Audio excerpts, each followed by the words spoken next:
So recently, y'all, the Lord had me revisit the story of Lazarus in John 11. And I remember asking him a long time ago, I was like, Lord, like, you kept saying Martha, Mary, and Lazarus was close friends, but when Lazarus was about to die, you didn't come quickly. You did it intentionally. And all the while you were healing and delivering all these people that weren't your close friends.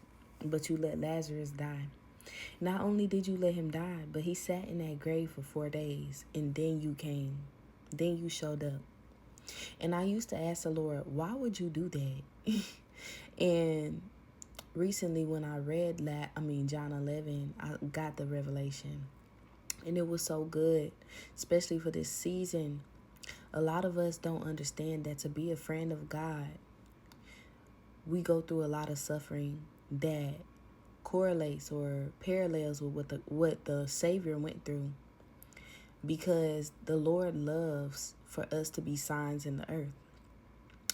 And Lazarus, what at first he could only maybe see as him dying, and his family could only see as a loss and mourn and grief, it turned into a beautiful, beautiful blessing.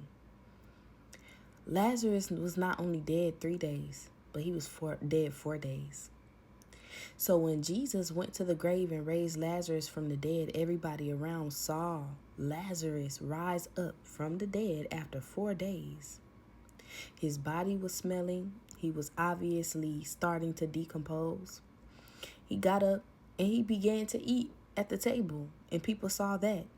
Not only that, but after Jesus Christ died and rose again, and people were only having sightings of Jesus, Lazarus was still walking around, and he was a live proclamation that a man could rise from the dead after 3 days. Not even just 3 days, but 4 days. So nobody could deny his friend, his Savior, died and rose again. So he was proclaiming Jesus in his mortal body. You see, those who are closest to God are able to proclaim and shine and look like God the most. So what we see as first as punishment and something that an uncaring or a God that isn't our friend would do is actually a blessing beyond what we could even understand.